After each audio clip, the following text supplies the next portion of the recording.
Okay, ready? Hit me. Okay, good morning, gentlemen. I think everybody, oh, except Chaz, my old soccer coach, you might wish to put yourself on mute unless you want us to hear your background noise. This is a fun conversation, I hope. Well, no, fun's wrong. This is too weighty to be fun. How about meaningful or valuable conversation, I hope?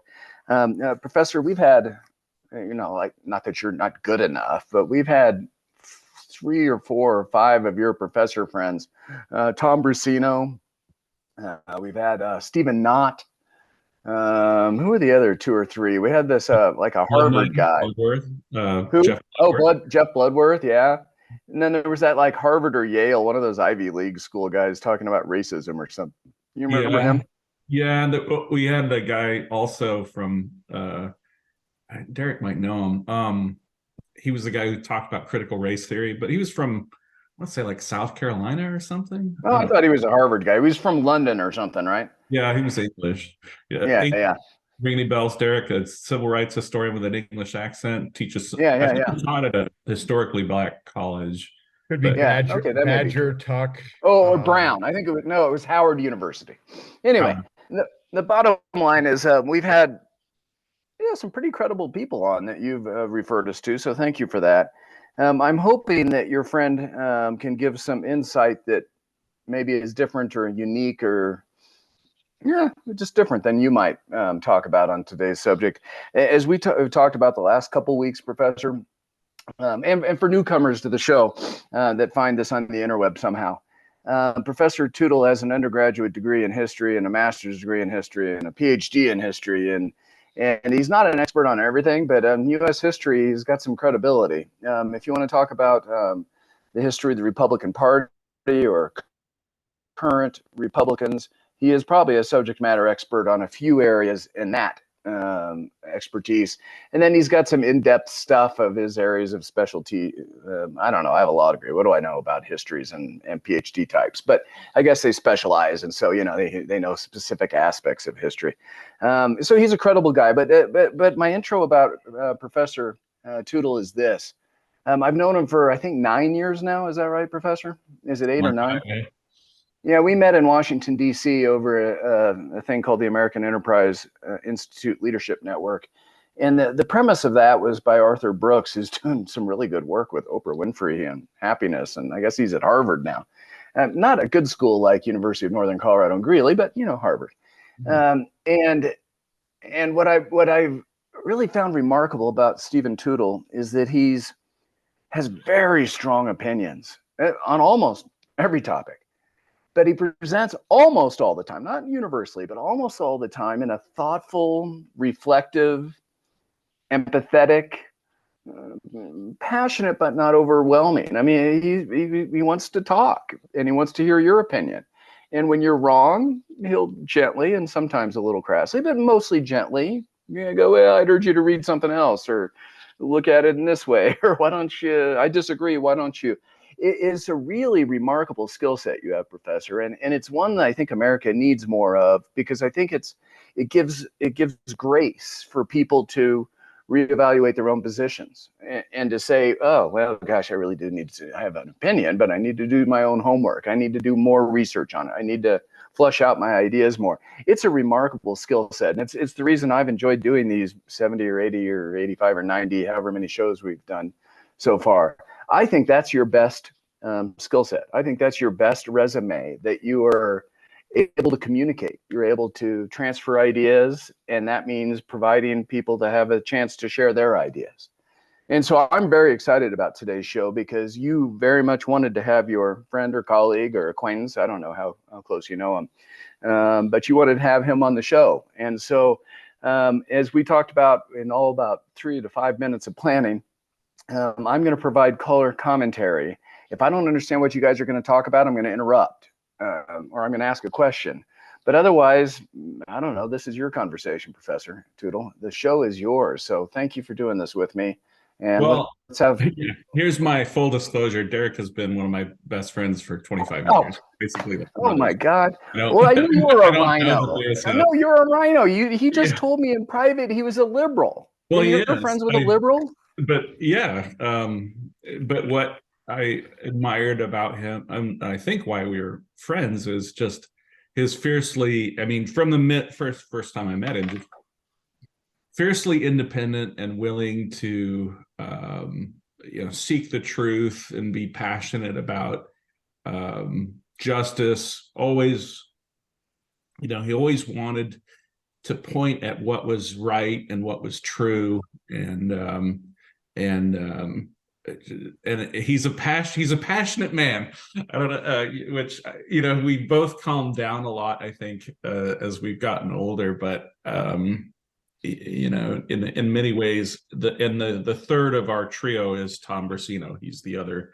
The three of us were very close friends in graduate school, and I'm wearing a shirt today that. Do you recognize this shirt, Professor Catsam? Is that like Bucky Buck? Yeah, Ohio Bucky's? no, Derek bought this shirt for me, and I didn't know if he knew that I still had it. I think you were just on a research trip somewhere, and and then after I wore it a few times, it became one of my many nicknames, just because he bought me this shirt. So, at any rate, I was thinking about Derek or Professor Catsam, because he's an expert in a couple of areas that I know less about, and I've been meaning to call him for a while to ask him sort of three big questions just to feel him out on a couple of these issues. And I thought, I'll just save it for the podcast because I think other people might benefit from his expertise, because I keep running into a couple of issues and I think, I need to talk this stuff through with Derek. So you're going to do it publicly with us, huh? Yes, I just All figured right. do it publicly, right? Kill two birds, I don't.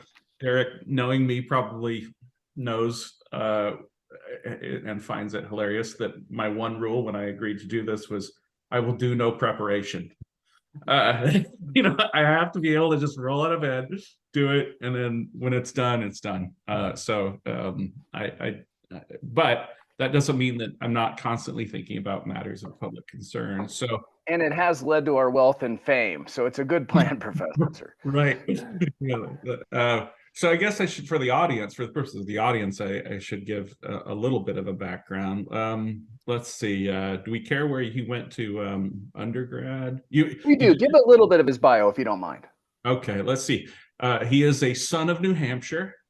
Went to Williams for undergrad, and then UNC Charlotte for his master's, and then did his PhD with me. He was just ahead of me in the PhD program at Ohio University, and we were both Alonzo Hamby students.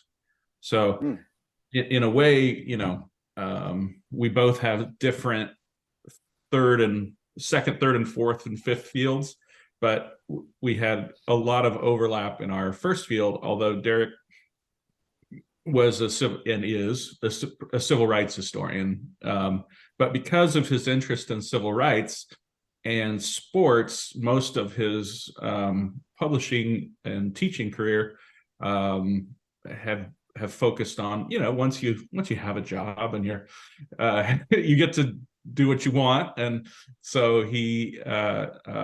I think the book that I used a lot in classes for years was his book Freedom's Main Line, which was on the freedom rides. But he's also written quite a few books on both sports and the intersection between sports and civil rights. I think that his most recent book, what's the title?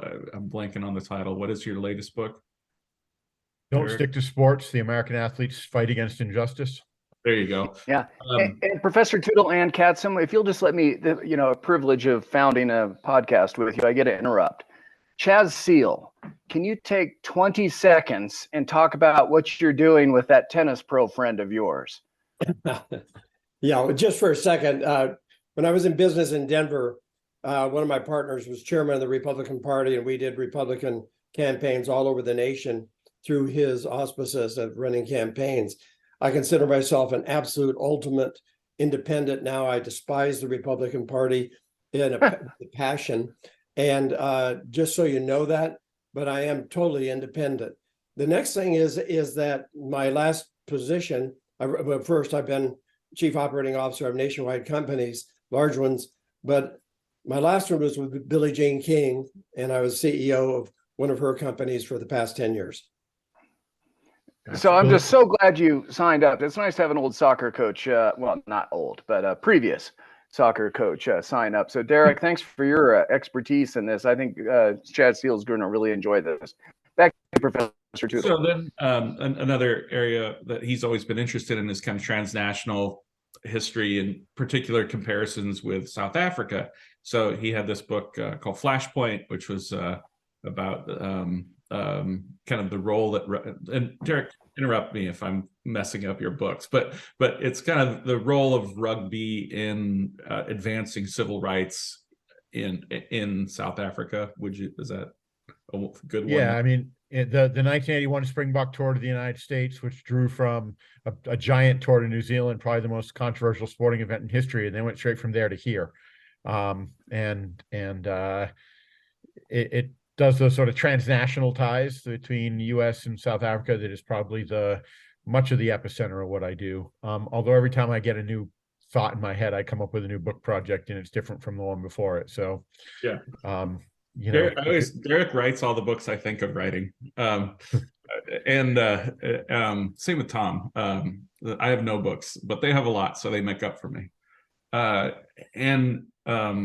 In the case of the other thing that I was thinking about was that in the years after, we were all in grad school when 9/11 took place, and if you think about at the time, I was a very partisan Republican. Tom was a sort of independent conservative, and Derek was a very passionate liberal. But we all agreed on the sort of basics of American values and the values of freedom, all the good stuff. And in the years afterwards, Derek did a trip to Israel with the Foundation for the Defense of Democracy, and I just thought, even though he will always say he's not an expert on Israel, I just had a couple questions on that I wanted to float past him. So that's the sort of general arc of what I wanted to talk to him about today was a few questions about South Africa, a few questions about civil rights, and a few questions about his experiences in Israel. So with that, I don't know, John, do you? The show is yours, Professor. So just head right in. We have about 45 minutes, and we'll open it up to other questions. So this is really what a lot of our phone conversations would sound like at this point, just with fewer curse words, maybe. But what I've really been turning over in my head is like, what was the nature of apartheid in South Africa when it really got started, and the dynamics between the British and the Dutch on one hand, and then the Black and the colored populations. And if you were trying to come up with a kind of classic definition of what apartheid is, and what apartheid was, and if you have, I don't know if you have a distinction between what apartheid was and what apartheid is, or if you just say apartheid is what it was, I don't know. Answer this however you want. What was apartheid? Yeah, so the National Party would have said that apartheid, they did say, in fact, there's a famous speech where Hendrik Verwoerd, the prime minister, gets up and says, apartheid in its essence is a policy of good neighborliness, which is always one of those things that you probably ought to ask the neighbors, right? Because that's what's determining what good neighborliness is. But it was a policy of a host of things, right? Apartheid quite literally means apartness, separateness. And it stemmed from sort of post-1945 political tensions in South Africa, largely between white South Africans, about the nature of the state. There had been segregation in South Africa for generations, and that separation, that segregation had manifested itself in a number of policies that fueled the fire for apartheid, right? The Natives Land Act and the Urban Areas Act and the labor bar and all color bar and all those sorts of things, that were all, without having to know what they are, that were all policies to separate Black South Africans and put them into secondary categories, treat them as basically third-class citizens. I'm just let me interrupt quickly. I don't know if it was you or somebody else who once also, correct me on this, because I've never repeated this, but I don't want to ever say it and have it not be right. But I think I once heard somebody say that it was a concession to the Dutch made by the British. Is that an overstatement, or is that, what's the, I don't know, where, do with that comment what you will. Yeah, so there were long divisions between the British settlers and the Dutch settlers.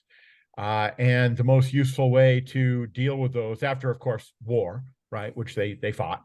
And then the British did this remarkable thing: is they fought a war, they won a war, and then they basically said, okay, do what you want. And it was really just very strange. They could have demanded much more with the establishment of the Union of South Africa in 1910. What ends up happening, though, is there's a broad consensus on who needs to be the hewers of wood and drawers of water, who need to be the people doing the physical work to make the society run, and who should not be. And so, British South Africans, British English-speaking South Africans were always supportive of various forms of racism, though, for example, in the Cape Colony, there was a limited suffrage for Black South Africans, whereas in the Afrikaner or the Boer territories, the Orange Free State, and the Witwatersrand, there weren't. And so that was a difference early on, but eventually it comes down to these negotiations and just pretty much power politics, right? I mean, apartheid isn't coincidental that it's a Afrikaans word, but plenty went along with it. Look, you don't get 65% of the vote or so in every election for the National Party without English-speaking voters, and so it became a dynamic whereby the mass of the population, the 20% or so who are not white, and are termed non-whites. And it's worth pointing out, before it gets taken out of context, that naturally we know that in the United States, the term colored as a racial term is an anachronism that we would not use unless you are Archie Bunker. Right. But in South Africa, it was a designation. And oftentimes you'll see people say so-called colored, even in their academic writing, so-called colored, or in journalism writing. And I wear both of those hats when it comes to my South Africa work. But when you're talking about colored South Africans, everybody knows what you're talking about, right? And so that it's a distinct racial category that some reject now, but nonetheless, I tend to use the Steve Biko idea that all of the non-white South Africans are Black South Africans, but they were separate racial categories under apartheid, and made more complicated by the fact that colored South Africans most often speak Afrikaans as their first language. So it becomes, language. Because I was trying to remember, there's this, obviously story about Gandhi, being so offended at being considered like Black people, and thus, I've always sort of had it as, a distinct group, if it was distinct enough for Gandhi. Good. Thank you for the clarification on that. Sorry to interrupt. And then to mention Gandhi, there were Indian South Africans, right, who were from the Indian subcontinent, came to South Africa, and then became part of the population, as they did in so much of East Africa, and then were held up under apartheid. And in fact, some of the first anti-apartheid or anti-segregation protests were Indian, and particularly in Durban, but also in the Johannesburg area. And so apartheid just simply became the form of government in South Africa from 1948 to 1994. And it ended up, the anti-apartheid movement ended up being global, ended up manifesting in a whole host of areas, from a cultural boycott, that I, a colleague and I are writing an article on, Paul Simon in Graceland. And I've obviously written a ton about anti-apartheid sport. And then there's I have an edited collection that was an edited issue of a journal. The book will be coming out in February. That's on campus anti-apartheid movements, and so divestment campaigns became big and became a real big transnational movement against apartheid, and that sort of culminated, obviously, in the events of the catastrophic, sometimes, events of the 1980s, and then the release of Mandela and the negotiated settlement and everything that's come subsequent. So I'm sure you know where I'm going with this, which is that have you read this? I haven't finished it yet, but I'm about 70 pages into this new book by Yasha Monk called The Identity Trap. Are you aware of this book, or I'm aware? I am aware of it. I have not read it. Yeah, and I'm reading it slowly because in a way it's bringing back, grad school horror from when I so much stuff after grad school. I sort of swore I'll never read any of this stuff again. But all of the postmodern stuff and all of the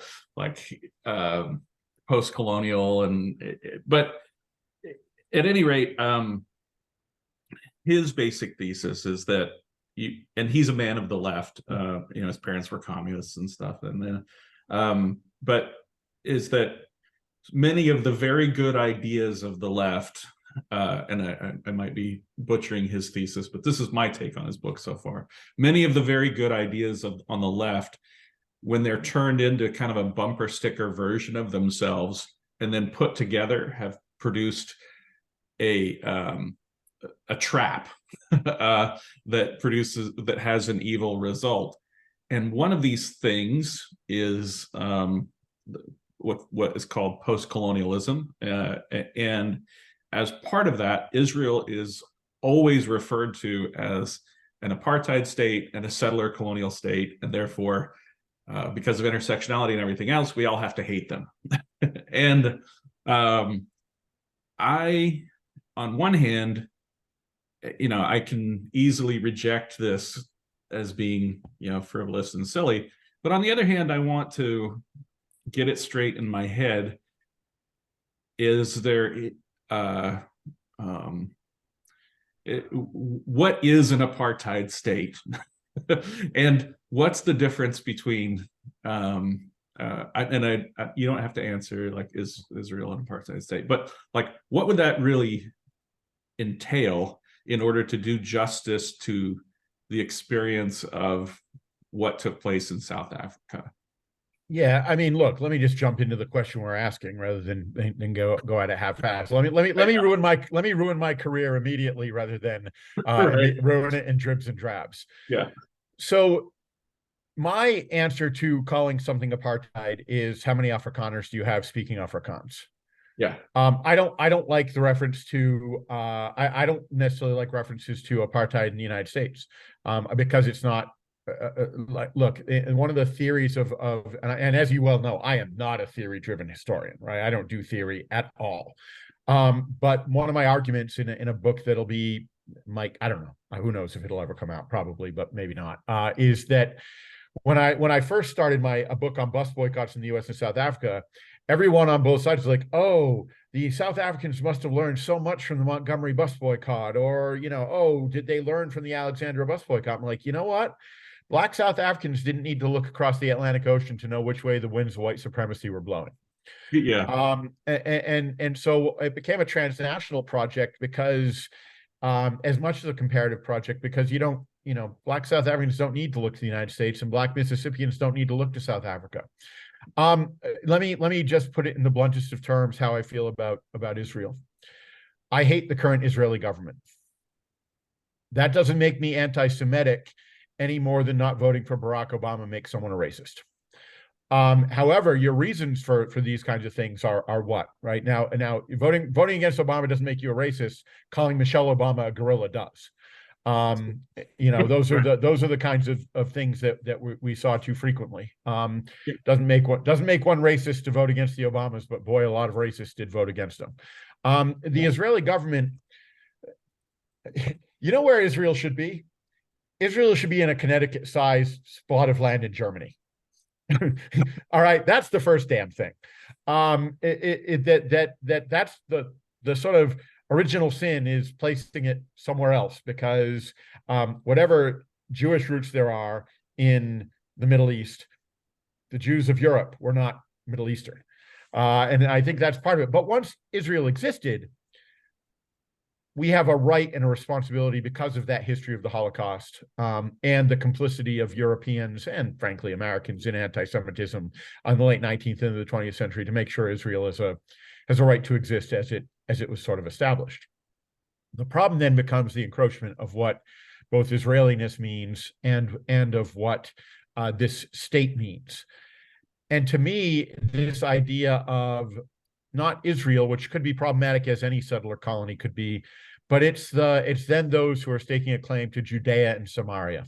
And that's where it becomes really and truly problematic, is the building on the West Bank, the building and what's happened in Gaza.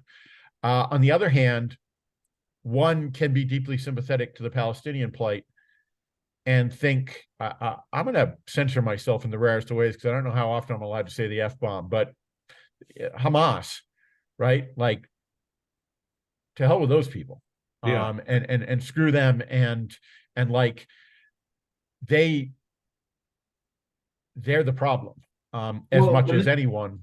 Just to steer it back, we're both in academics, and I think one of the things that is shocking people, and probably rightly so, is how many professors and young people and students are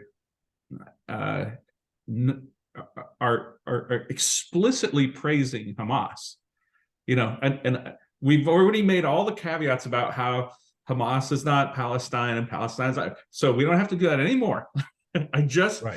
But the shocking number of either academics or recent college graduates at elite universities who will explicitly praise Hamas. It's mindless.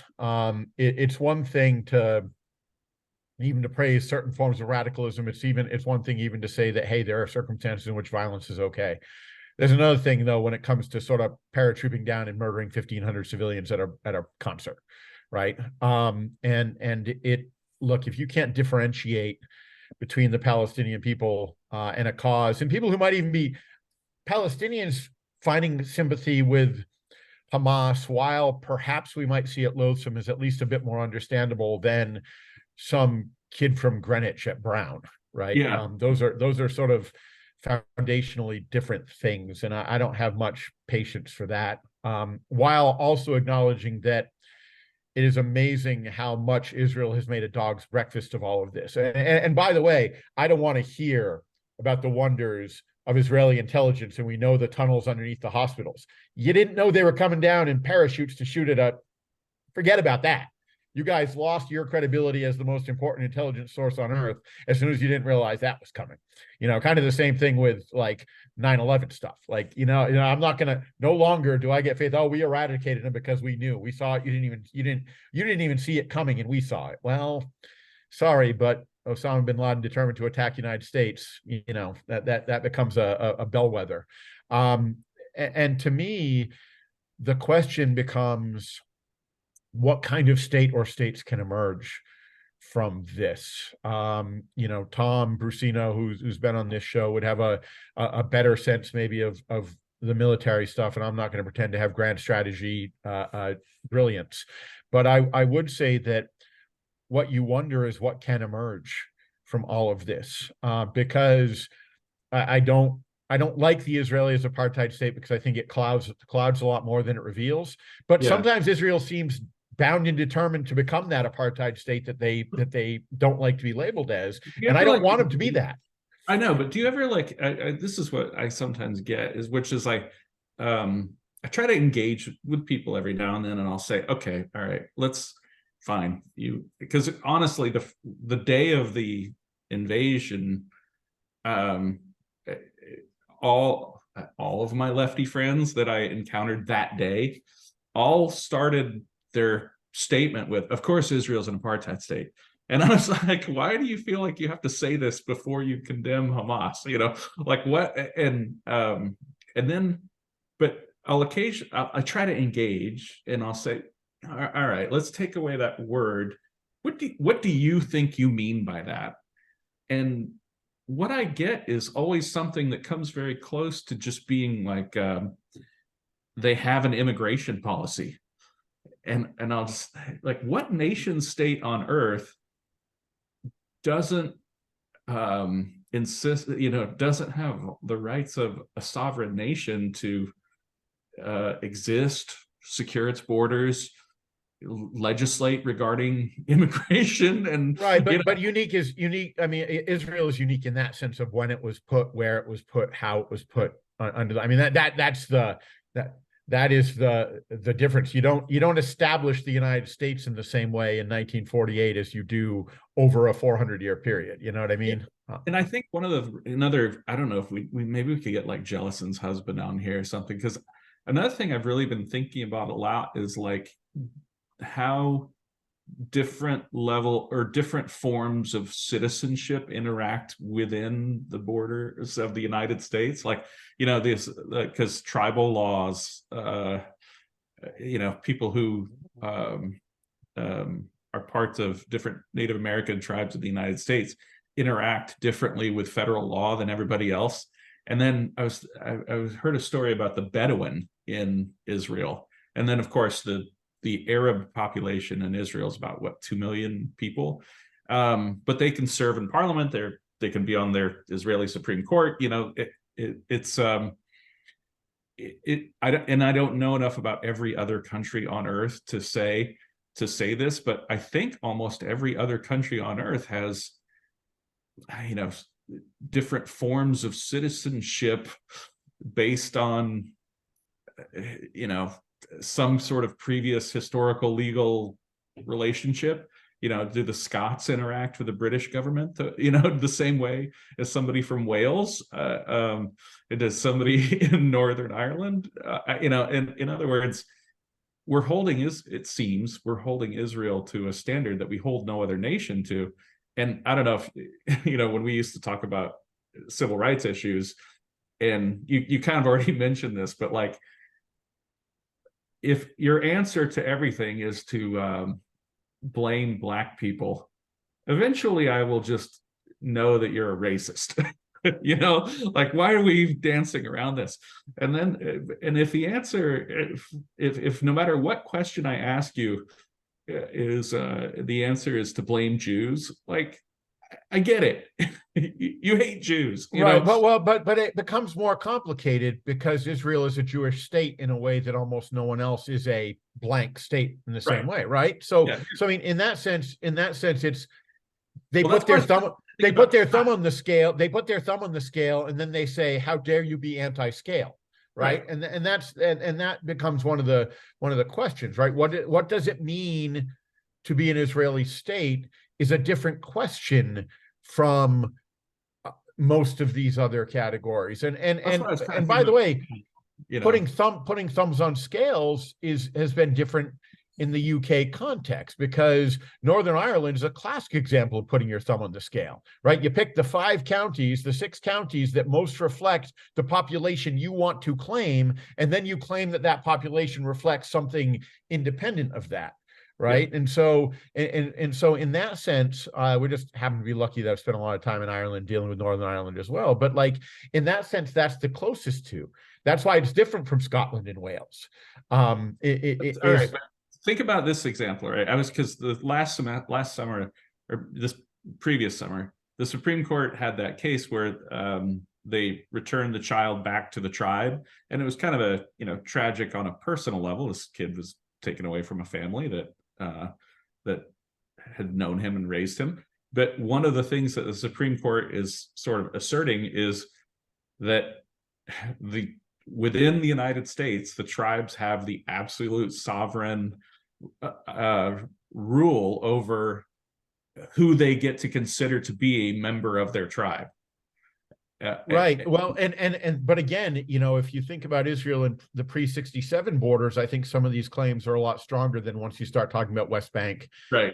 Settlements. It becomes cleaner if we just stick to the 67 borders. Right. Well, yes, it becomes much cleaner. Now, again, look, that obviously many critics of Israel are also anti-Semitic.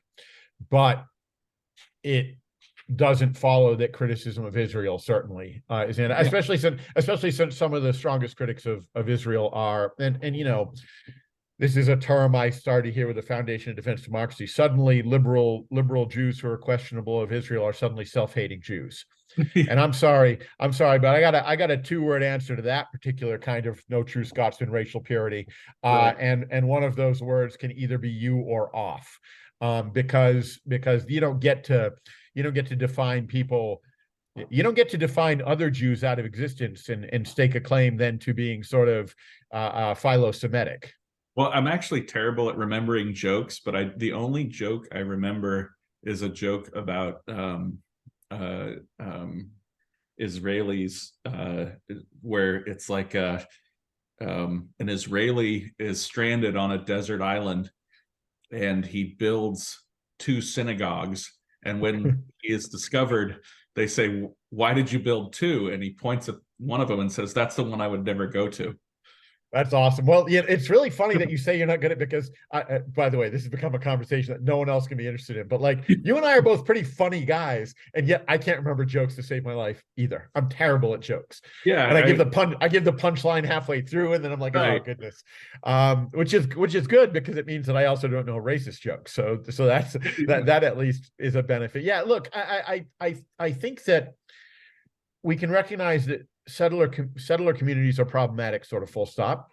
And the nature of that settlement matters as well. And I think that it's both a cop-out but true to point out that Israel's neighbors are no human rights delight either. Right. And particularly, you know, I'd like to spend a little bit more time.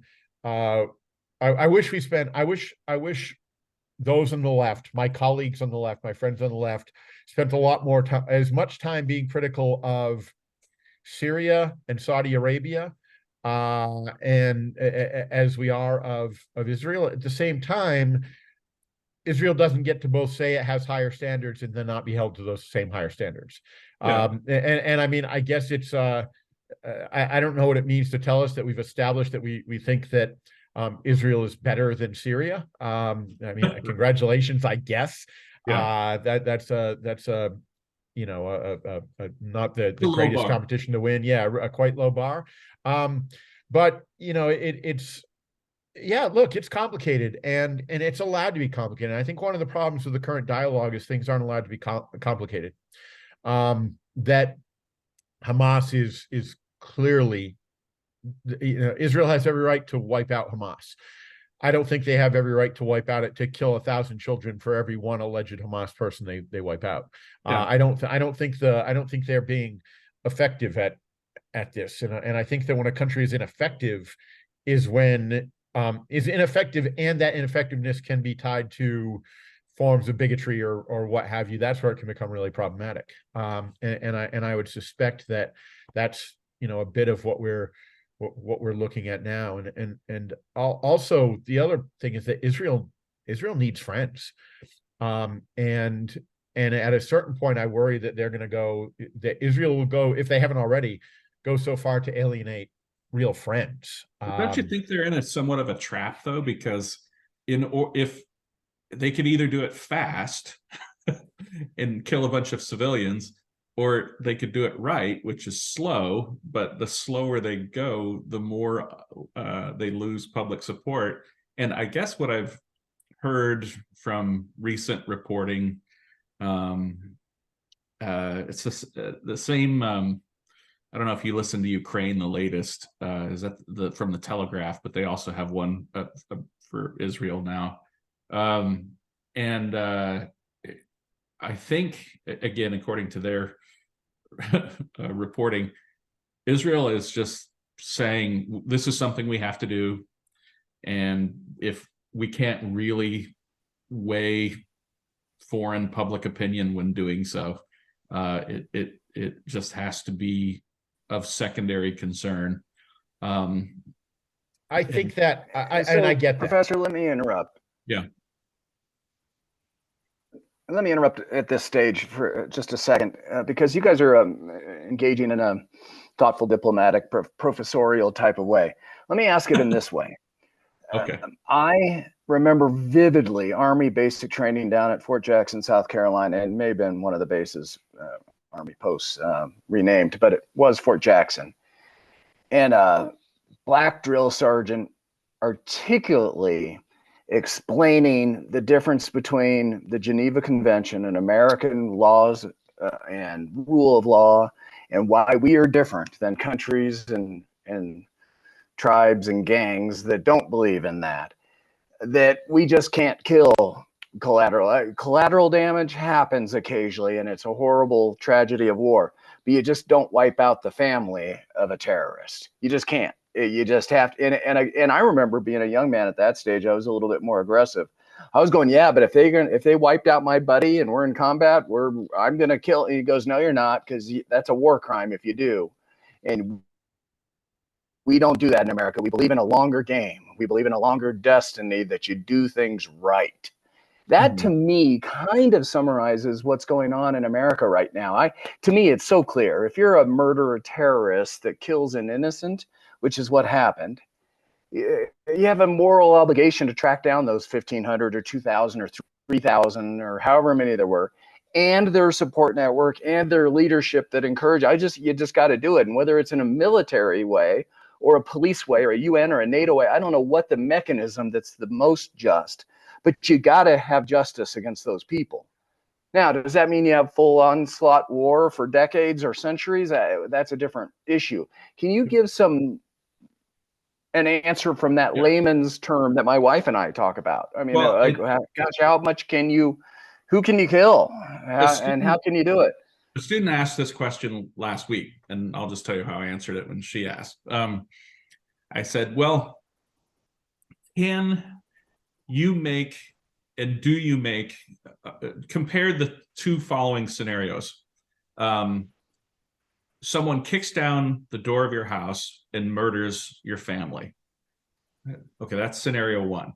Scenario two is someone falls asleep while driving and runs into a house that catches on fire and kills a family. And I said, can you make a moral distinction between these two sets of circumstances?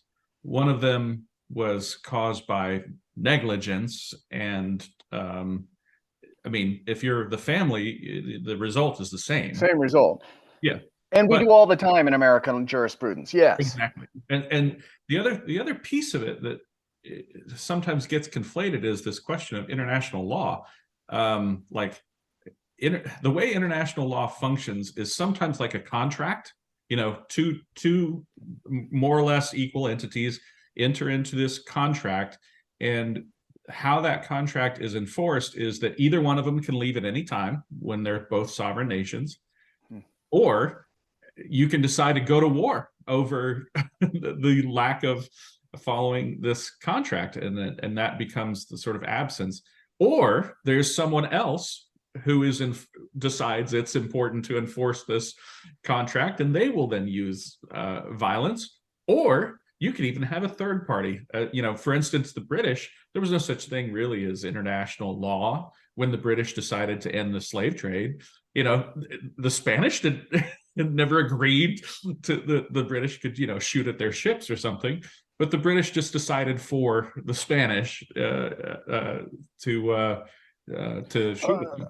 And Professor, and then we're going to get you, Professor Catsam, but Professor Tootle, you wisely and thoughtfully sent me down the train, and I wanted to say rabbit hole, the train tunnel of Atlanta and Tecumseh Sherman and burning Atlanta. It was an excellent read. Thank you. And one of my favorite is Bomber Mafia and what we did to Japan, not the nuclear bombs, but the napalm bombing of Tokyo, or burning Tokyo at night. Gosh, what a difficult read that was. Both of those. Mm-hmm. But I'm still thinking that world culture, no, not world, that's too dramatic. Western civilization culture since World War II has evolved, and there is a Geneva Convention, and there is NATO. There is a set of structure, and to your point, I guess the victor belongs to spoils. If you win, it doesn't matter what the old law was. The winner writes the law. I get it. But still, there's got to be a convention of what's ethical and right in today's world. And that's my question to Professor Catsam on how we get out. Well, it's not well, indirectly it is. Maybe directly. I mean, there's no doubt. I have one other side story or side question. You said maybe it's better to have Israel and Germany. No, it'd probably be better to have Israel and Colorado or Utah. I mean, it seems like that would be the more thoughtful answer. Anyway, well, wait a second. Colorado didn't start World War II and conduct the Holocaust. No, you have. I mean, wait a second. It's a different point, though. What? But where would they feel safe? Here's how we're going to deal with it. Where would they feel? Yeah. But where would they feel safe? Where would they feel welcome? Where would they feel a sense of community, surrounded by friends? Is my analogy. Durango. Yeah. Right. Go ahead, Professor. Will you, if out of that convoluted series of questions, will you give me some reaction? I want to ask him a more pointed question because we were both handy students. Meaning Truman, atomic bomb. Where do we locate our external sense of morality and how that is enforced on a global stage? Yeah, it's funny. I literally just did my lecture on Truman, the bomb, and revisionism and all that. I think there are multiple things at work. Like, I'm sorry, there still are questions. Like, an atomic bomb on an entire city of civilians in a way to win a military conflict. If you don't think that's at least vaguely problematic, then I don't want to hear about your concerns about terrorists killing 1,500 people, because you actually don't give a shit about civilians. You just give a shit about the civilians you've decided count, and not the 150,000 civilians who were there in Japan and suddenly weren't. So I don't want to hear it. All right, first off, so back off on that nonsense. But the second thing is the responsibility of an American president is first and foremost American citizens, and is first and foremost in a military conflict, the American military. And if they honestly thought, and look, the American military exaggerate, who could imagine? But the idea that it might have been, a million people killed, including civilians, in an invasion, you have to take that into account too. I think the question becomes much more fascinating if you talk about, the second bomb 3 days later, really that immediately necessary? Like, is there not an opportunity to say, okay, we have them on the back foot. We have now destroyed a city where we literally do not know within 50% how many people are killed today in 2023. There are questions to be raised. And war is ugly, and we already had the bombing of cities, and the Germans had been firebombing London, and we firebombed Dresden. Like, there are all these war makes it. Well, war makes it much more complicated. Yeah. And certainly within the context of war, the responsibility of a head of state is to win a war. But the question I have is about, taking it back to Israel, is are they actually winning this war? If it is a war, are they winning this conflict, and are they going to win it in ways that are so detrimental to the things that value them? I'm seeing this posting of only 30% of Israelis are Ashkenazi Jews. Oh, only 30%? Really? Okay. So that would be 90 million Americans. Oh, only 90 million Americans. What the hell is that? Like, yes, yeah. And who established it? Like, okay, the people who are there are native to the region, but who established Israel? Like, only 30%. Why do the Ashkenazi even exist? It was a result of a pogrom where almost everybody else was murdered. So that's why they're such a genetically identifiable group of people, is because they were the only ones left. I can identify about 4 million who didn't move there. Yeah. Let's be honest about that. Like, that isn't, it's not the winning argument you think it is, champ. But it becomes one of these scenarios where what does Israel value? What are its values? Short of a time machine, I mean, I would argue assassinating Yitzhak Rabin probably is a moment that we could look back as a what if with Israel. But also keeping in mind that for the vast majority of Israel's history, it was governed by labor governments. who in the politics, the oftentimes narrow, admittedly, politics of Israel were like labor parties everywhere. The Democrats, the British Labor Party, the, whatever, wherever. And so it wasn't this sort of right-wing instinct that developed Israeli politics over the years, that it's only relatively recently. But the problem is that there has come to be a game of sort of, well, no true Scotsmaning, but whatever you want to call it within Israeli politics, that I think is bad. I do not like Netanyahu. I did not like I did not like, Sharon. I mean, these were to me problematic politicians, problematic governments. And I saw a poll this morning, I don't know if that something like 70% of the Arab Israelis support going in after Hamas. I think that's a pretty telling poll, right there. Because you can call them Palestinians, but really, what passes for democracy in Gaza has never given majority support to Hamas. Look, eradicate Hamas, but how you do it matters. And I've got no problem with I do have a problem with doing it by thinking you're going to collapse a hotel because now your intelligence is so good on tunnels that are hiding Hamas's leaders, which probably not. And that's the. Let me give you a kind of best case scenario from what I've been able to pick up from news sources.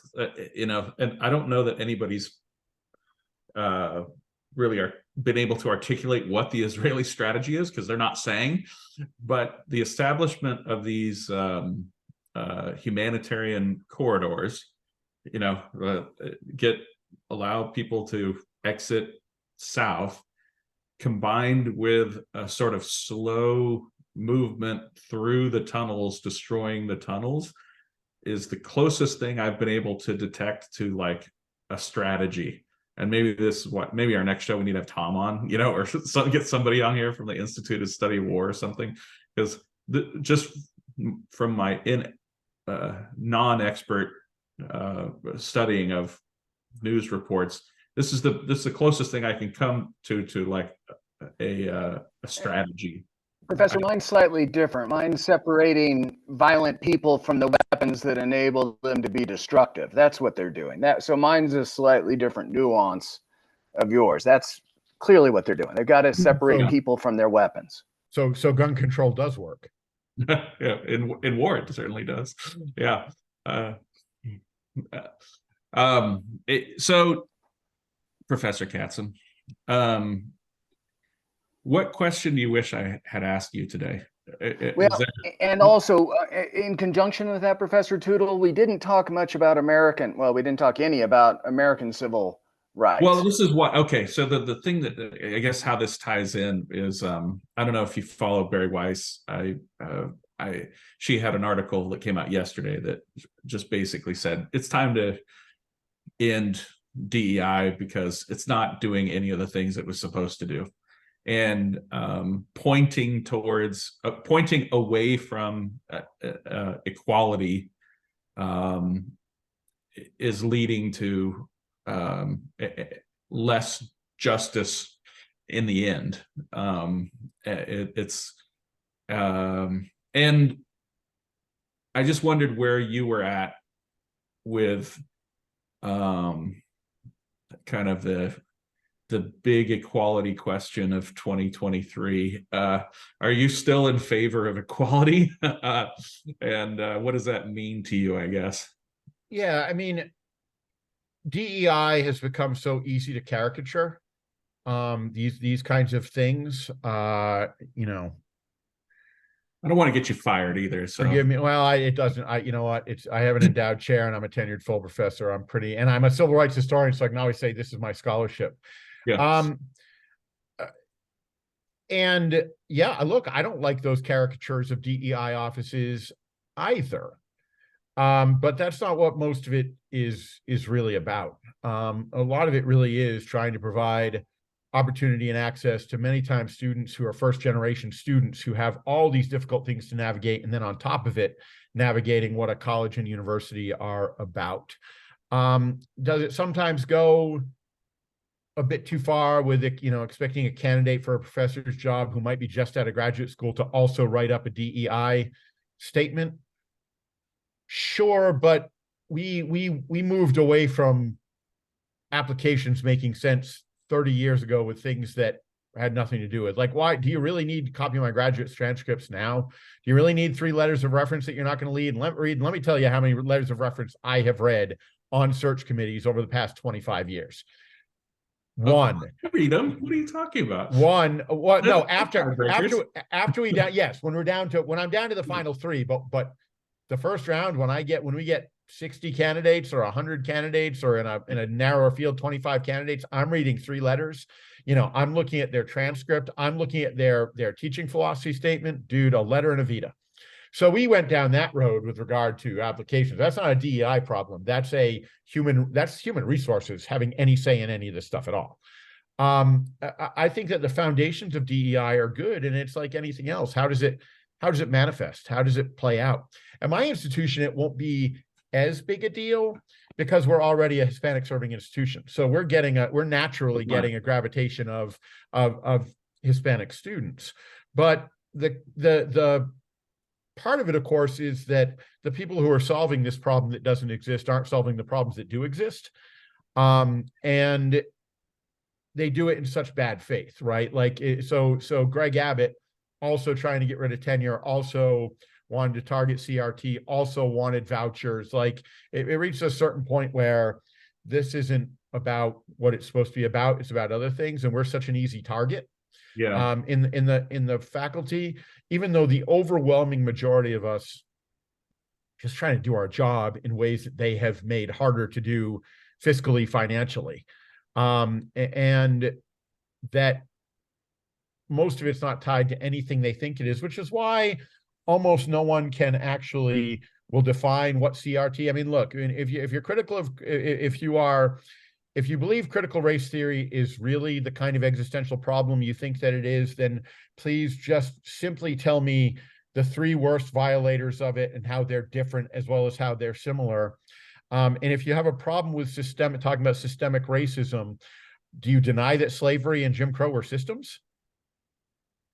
Because if you deny that slavery and Jim Crow were systems, then the problem isn't your politics about CRT. The problem is you're stupid. And if that's the problem, then we need to eradicate that problem, frankly. I'm not a theory-driven historian, so I've literally once used someone who could be considered critical race theory, and that was one of Ibram Kendi's, his first book before he became an industry. That's actually a pretty good book, and I used it in a graduate seminar among a bunch of other books. And my students' biggest criticisms, all either white or Hispanic, of him was he sees racism everywhere, including among Black people, which you never hear among the critical race theory people, right? And so, there's just this element of like aggressive ignorance, which frankly could be America's slogan in 2023. But I think it's also, to my mind, we're both experiencing different versions of the same reaction. Because in California, if you do not agree with the statement, you must engage in present discrimination on the basis of race, then you can't get a job. And of course, this is being challenged in court almost immediately after going into effect, because, that's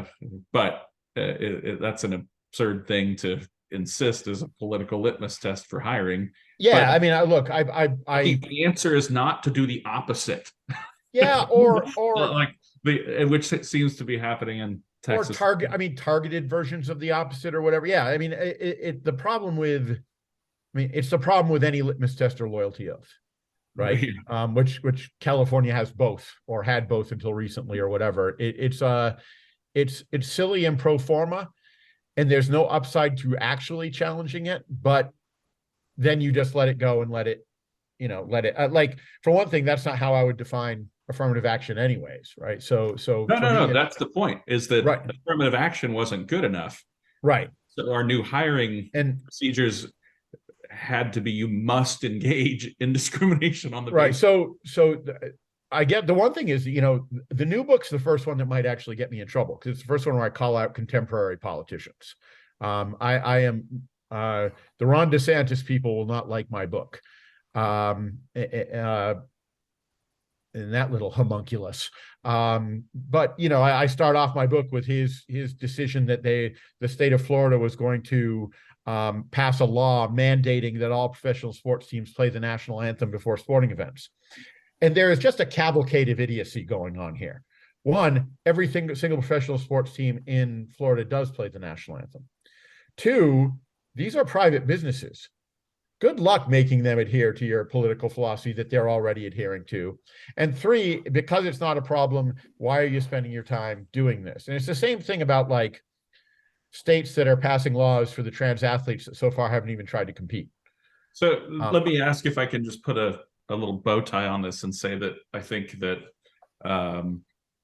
the problem of credentialism, pro forma, performance art, pretending to solve problems instead of actually solving problems,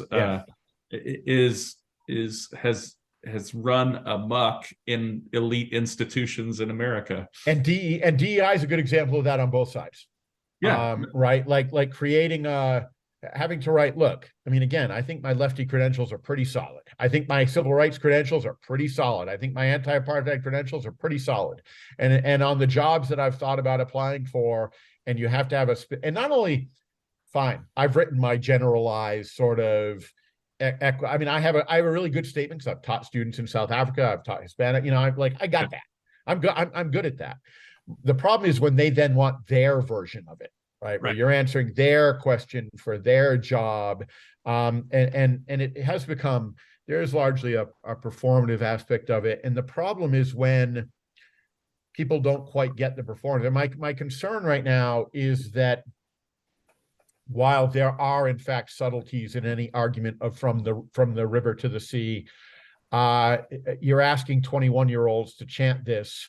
And let me just tell you, and this will get me in as much trouble as anything. Look, I get it. You need to treat people like adults in a lot of ways, but if you teach college students, you understand that they're in a transition phase between adulthood and childhood in a lot of ways, and that counts the ones who are in the military. That count, like, this is an age that, yes, they're adults, and you need to treat them as such, and you damn right need to treat 19-year-old women as women, but at the same time, when you're using them for a political purpose, and I think we need to be very wary of that kind of thing. And I think we're as guilty of that, more guilty of it at universities on the left than on the right. At the same time, when you do things that cultivate outrage, people might be outraged. Well, and let me criticize my conservative brethren. I would say we would probably be doing it at conservatives college if there were more of them. Yeah, the problem would probably be bigger if there were. But I think it's again, California is obviously not Texas, but in most. Professor. Oh, sorry. Go ahead. Let me interrupt you and jump in with my last question before your final question. What we miss, Professor Catsam?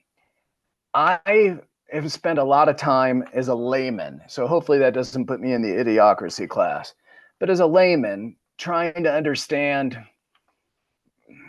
racial problems in America, and Professor Tootle has guided me some in that, and he's written a couple eloquent mini treatises on it. Hopefully it wasn't directed solely at me. Hopefully it was a broader audience. But hey, if you really want to understand this, read his history, John.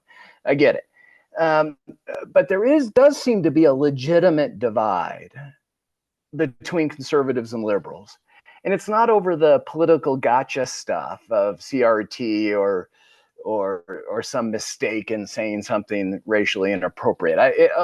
Although there are elements of that, it does seem to me, real world stuff, that my liberal friends seem to be down on America. They're just kind of like, we suck. And we had slaves, and it's a bad history. Our founding was flawed, and we don't like it. And it's just, we suck. And they don't phrase it in that way, But I look at it and just go, God, how do you live life that way? Or, you know, the sins of our fathers. And I get elements of it. I truly do. Among my conservative friends, they seem to have some blinders on that just gone, it's all over. There's no problem anymore at all. I don't want to talk about it. I don't want to talk about it. You're racist by even wanting to talk about it, John. And I have this cognitive dissonance between those two groups saying, well, not a pox on both your houses, because I actually understand elements of both. It's just, how do we make this a better country for everybody? How do we, as Professor Tootle and I talk a lot about, fulfill America's promise and our Declaration of Independence enshrined in our Constitution? How do we make that true to more people? Do you have a reaction to that? So you're the subject matter expert, and we're really working on this for years, Professor Tootle. Give me a reaction. What should we be doing? So it's funny because in my day-to-day life, or better, away from my day, even in my professional life, my two best friends in academia are Tootle and Tom. And Tom is independent, but more conservative than Tootle is on a whole host of issues. And I'm the left. But then in my life here in Texas, my two best friends academically, outside, of course, of my household, because I'm married to an academic, my two best friends are both a never Trump Republican, who's a legitimate, he's the Tootle of the group, and then Trump's a buffoon, but he's going to give me what I want conservative. They're both academics, one in kinesiology, one in communications. So for me, I guess I see enough of these conversations and avoid enough conversations about politics. I just don't see it that way in terms of certainly liberals. That's the other thing, is like liberals and conservatives, I think, can be fundamentally different. And knowing Steve has helped me with this, because when we talk about sort of, the Democratic Party was that, conservative Democrats, but really right-wing Democrats, right? Like that, Mississippi hasn't changed its politics. It just hasn't. Mississippi didn't go from being some sort of liberal. I mean, of course they voted for, of course they supported FDR for a whole host of things tied to the Democratic Party and what they got out of it, but they were also some of the biggest critics of FDR. Like this idea that Mississippi was, it was Democrat, then it was Republican, it wasn't the left imposing segregation. Just wasn't. I think that a lot of times, though, there is this feeling that whatever I say, I'm going to be accused of being a racist. The problem with that, with part of that argument, though, is that enough people have taken that, and obviously not you, and obviously not Steve, and obviously not Tom, and obviously, but a lot of people have then taken that to be a justification. So I might as well be a racist. Okay, so you're a racist and you now want permission. Thank you. And I think that there are, in terms of what the United States and what it means, I think there's a big rowdy country that values dissent. There's going to be a sense oftentimes of they're being too critical, or they don't. But I love America as much as anybody, but my ideal of America is different from what we actually are. And my America embraces students or Colin Kaepernick or whoever else kneeling at the national anthem to draw protest to something that otherwise is a really pro forma thing, right? And I broadcast. One of the things I do in my I am the radio voice of the Permian Panthers football team, the most famous football team in America, and we make sure it's a big deal for us to make sure we play the national anthem.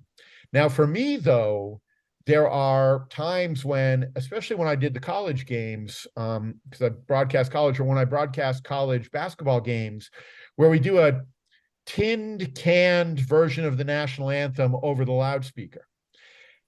And that's just bad radio, right? And as a consequence, the question I would get really uptight about like doing the national anthem is I always ask them, what time do you do the national anthem in the morning at work? What do you mean? Why would we do that? Okay, but every NBA basketball game has to have the national anthem before it, or else you're going to drop a load in your diapers. Like, why do we? In other words, this has become such a pro forma thing that my new book starts out with a chapter on the chapter attacking politics, and then a chapter on the playing of the first national anthem. And it wasn't really the playing of the first national anthem, but it kicked off a tradition in 1918. Right? In the 1918 World Series, the Red Sox played the national anthem against the Cubs. And then, of course, the Cubs did it, and in anything you can do, we can do better. And then it became a normal thing in the playoffs, and then it became a thing. So that by World War II, when the Cubs owners were like, or a little before World War II or a little after, something like that, like, it isn't very special anymore. We're only going to play it for special events. They got the outrage. Right. And so it's become a thing that you kind of have to do.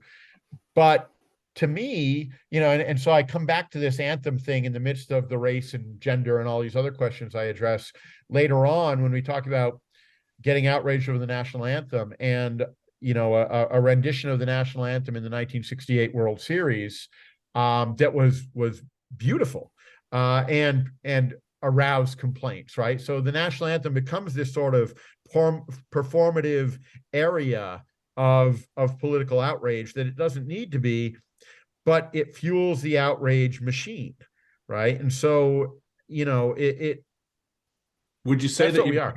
Would you say that your basic position is that leave some mental space for your Larry Davids, who, you know, there's an episode of Curb Your Enthusiasm where he doesn't want to thank a serviceman for his service. Yeah. And it becomes the plot line of the and before that, right? Kramer not wearing the AIDS ribbon, right? This tiny little hint of, I mean, what I would tell people is just be outraged about the right things and don't be outraged all the time. We are you're allowed to be outraged and you're allowed to be angry. But when you go to from 0 to 100 so quickly, it means that we can't have any kind of reasonable discussion about things, including, you know, it is possible to have reasonable discussions about Israel.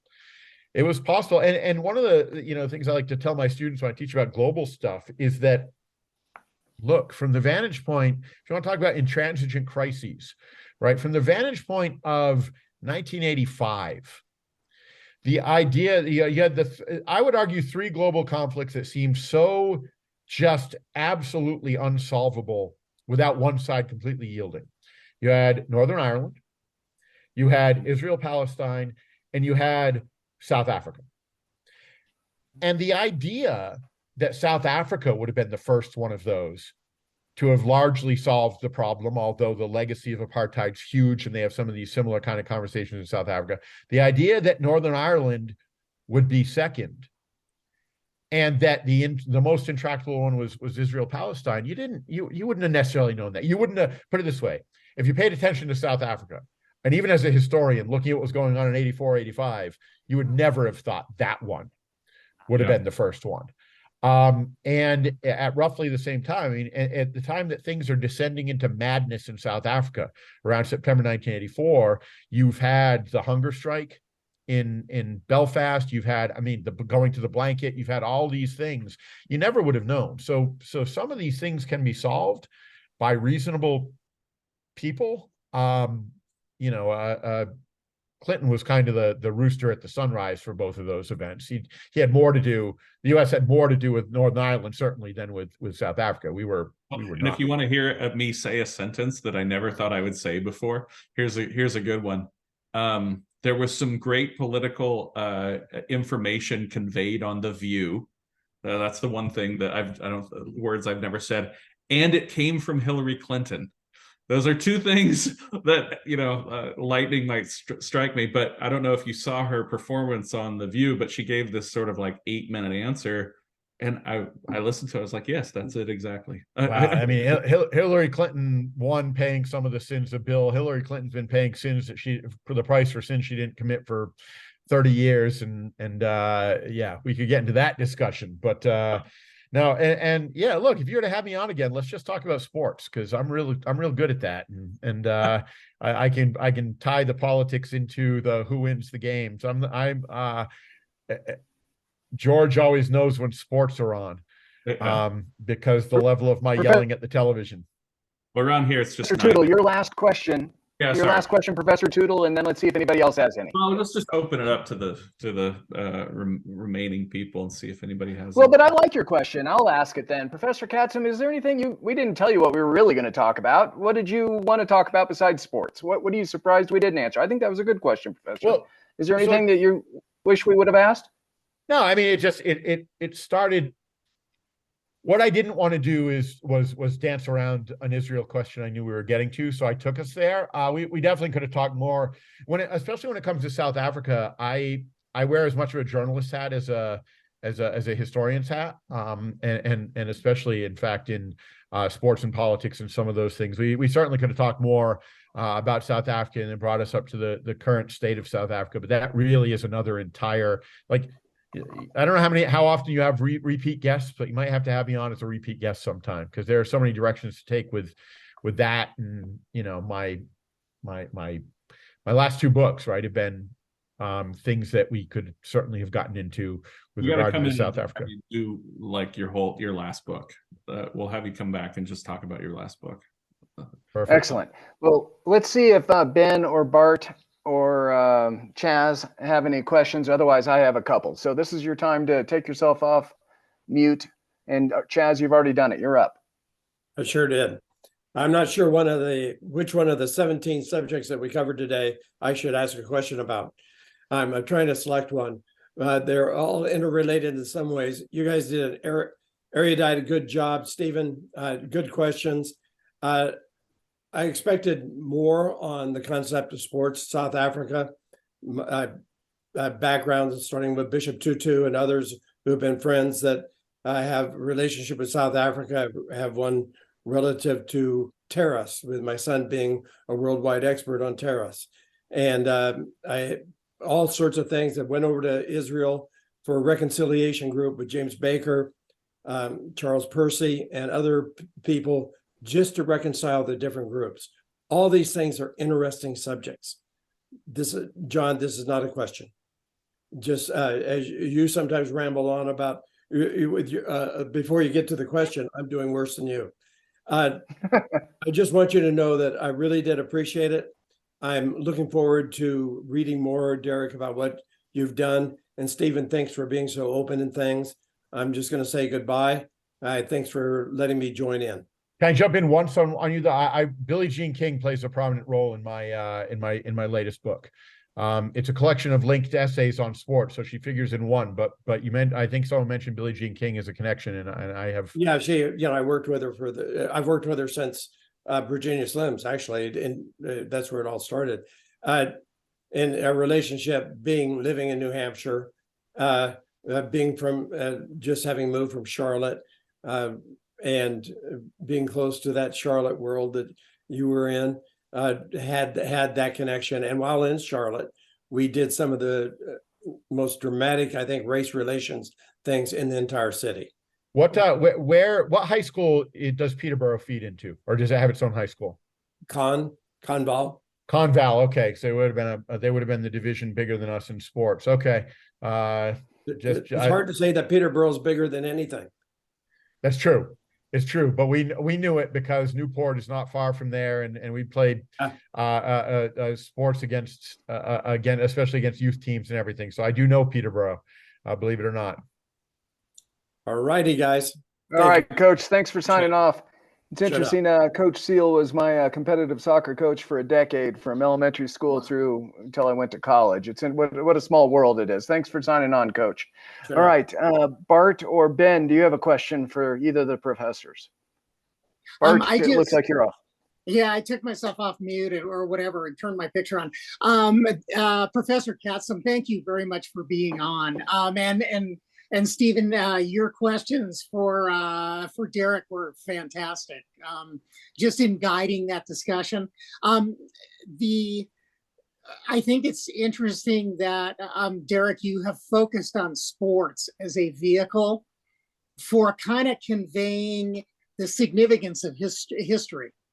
I'm not really it's like I come from a family of people who love to watch sports. For whatever reason, I don't. I don't know why. That's because you're a lawyer nerd type, Bart. I know. I think that's why. But I do think sports is a fantastic backdrop to kind of get you into, how history works. And one of the perspectives I have is that my oldest son was a NCAA fencer at a Big Ten school at Penn State.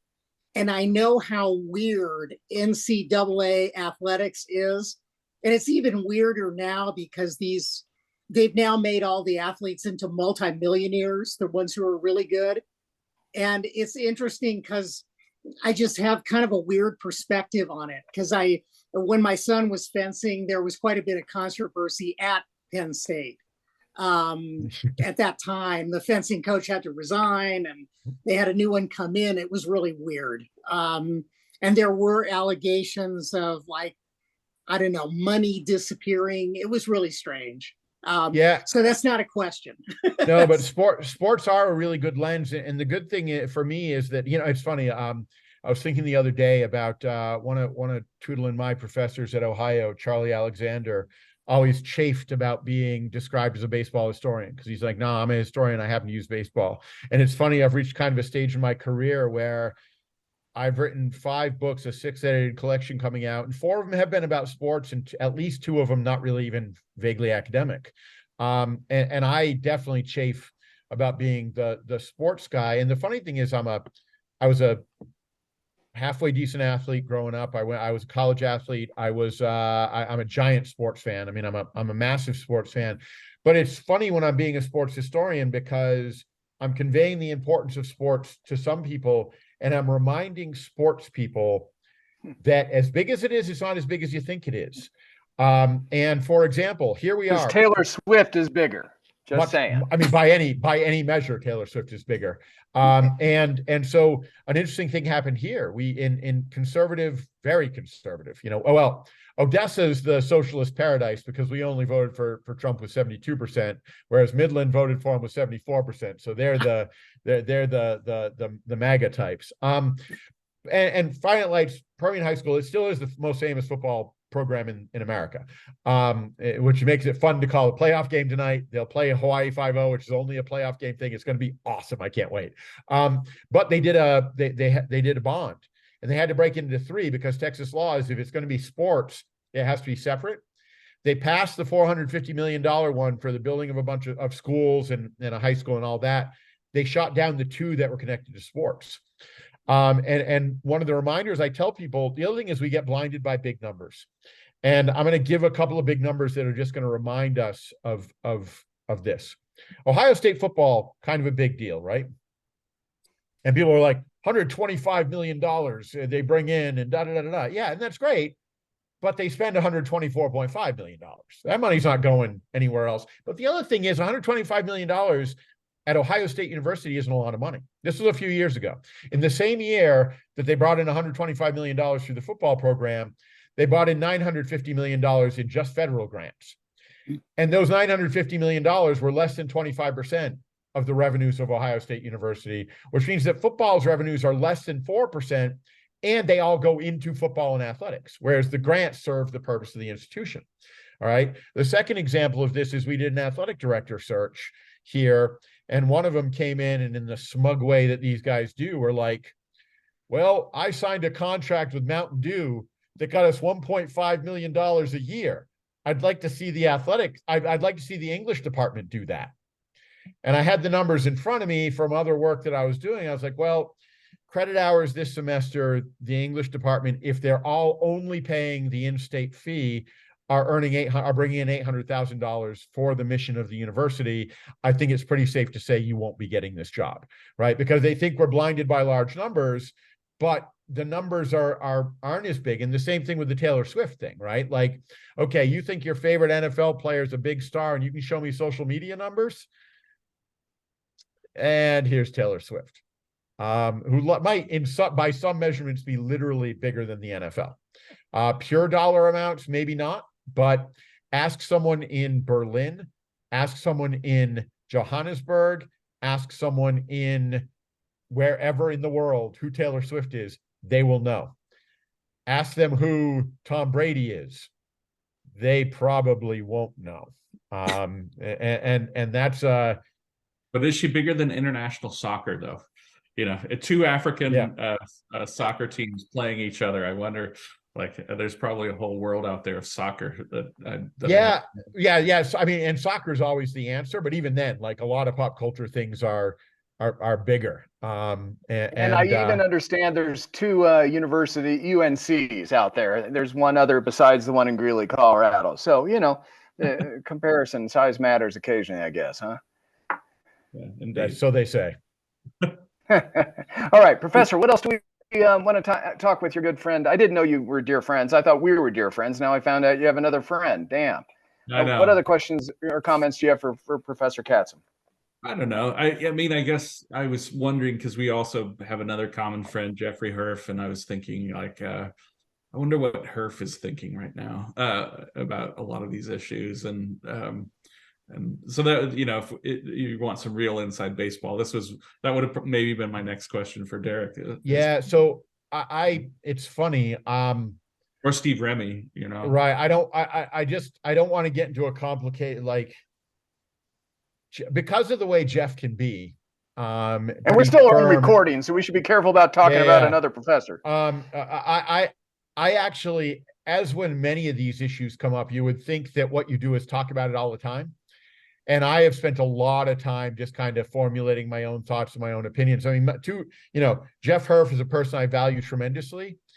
And my agent, Steve, or Amaria, are very, this is very raw for them. And I think one of the things to do with people when something is really raw with them, that's not the time to have the conversation, right. Because they're allowed to be angry. They are allowed to vent. They are allowed to not find subtlety, right? And there'll be a time for subtlety, and maybe, just like in the wake of the death of a horrible person, they say now's not the time. Sometimes it is the time, but I think right now, when my friendships with these people matter as well, me coming up with the fine points of Israeli policy and critical of Israeli policy. By the way, neither of these two people, I can promise you, would have voted for Netanyahu if given the chance. Sometimes now's not the time, right? And I suspect that now's not the time with Jeff. We haven't had that much communication about this, precisely because there's a point at which you value things more than politics or erudition or anything like that. Sometimes you just say, this must be tough for you. Yeah. And then you move on. I have a comment question for you, Professor Katzen, to finish my thoughts for the day. We would describe it in different ways, but Professor Tootle and I have a hidden agenda. It's not hidden. It was just an ulterior agenda for these public conversations we've been having for 2.5 years. After our interview with you today, or conversation, do you have any guess on what it might be? What is our agenda? Why do we volunteer our time to talk about abortion and gays and guns and the history of the Republican Party and the history of the Democratic Party? And we go through every controversial issue of the day. Do you have any guess on what we're really doing? So I think one of the things I value about Steve, despite him being wrong on most significant issues of the day, is his engagement with those issues. I've seen him at work in the classroom, and I've seen him. He has a sort of insatiable curiosity about things. I mean, I think one of the Steve has many books in him if he chose to do it, but sometimes I think he interrupts himself with his curiosity, and in so doing, he's happy to let other people shine and explain things. The other thing I like about him is that, like me, he's an academic who doesn't only value academics even about the things that we do. In other words, I think being a sports person is really helpful with this. I don't think that only people in the academy with PhDs who write books for scholarly presses have the important things to say. One of my favorite books on an area I don't know much about, right, on the Puritans, is Sarah Vowell's book.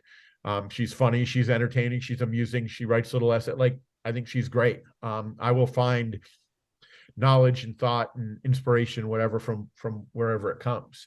And certainly when you write about sports, if you only stick to what academics have written about sports, you will find sports to be drudgery, for one thing. For another thing, you'll run into a disproportionate amount of people who hate sports. For me, it's going to be sports journalists. It's going to be, a whole range of people, including academics. And I think Steve wants to hear those perspectives. And so I think that part of the ulterior motive is in that question of what is American, what does it mean to be American, and what is, in the case of this conversation, sort of our role in the world, both outward facing and then inward facing when we're thinking about the rest of the world. So I would suspect that that's a big part of it, is what is America and what does it mean to be American now? And I don't think this is dredging up old things. I think Steve would have been, and as would I think Steve would have been much more narrow and much more blinkered on that topic in 1999. And I think that part of the reason why neither one of us, despite embracing certain ideologies, has been able to become entirely an ideologue.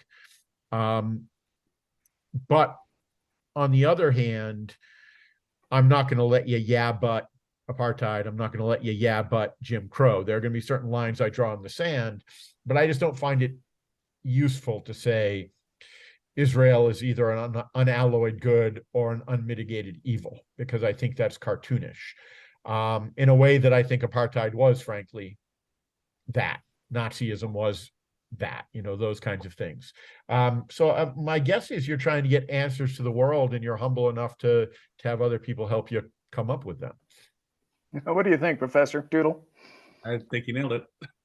Yeah. Yeah.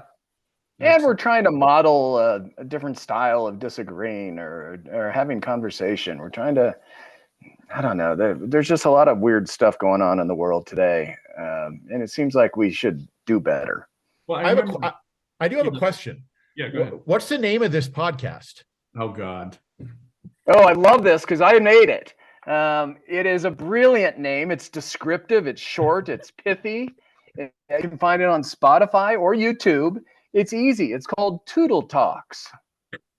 It's so ridiculous. Isn't that brilliant? So I made a joke. I said we should call it Toodle Talk and Brack Attack, but he said, "Oh, that's brilliant." I was no, that was a joke. We under no circumstances. But then he took off the Brack Attack part.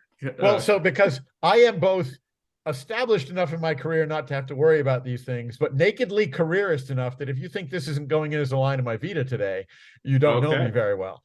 Yeah. And how long is that Vita now? How many pages? 45. 40. Yeah.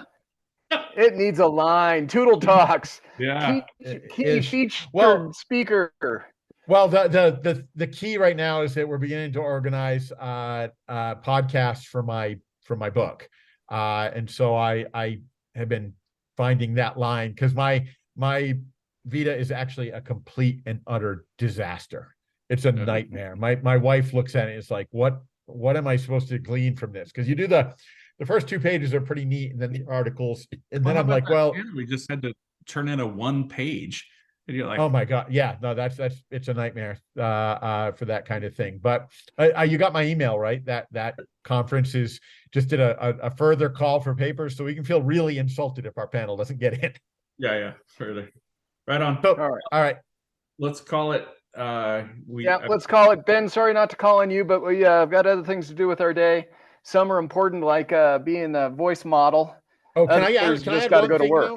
Can I add one thing? Jake Peterson did fantastic work in the comments with regard to pulling up. That's why we love him. Isn't he amazing? He is like one of the best fact checker, researcher, contemporaneous listening and typing. Thanks for shouting him out, Professor. Please tell him I said that, because I did call him off on the article, and I don't want him to be angry with me, because I thought he did fantastic work. And he'll listen to it. So He'll listen to it. Thank you for Professor. All right, I'm going to cut off the screen and take off myself. Gentlemen, thank you for the day. Enjoy. Have a good one. Love you, Toodle. Love you too. Talk to you soon. Yep. Bye.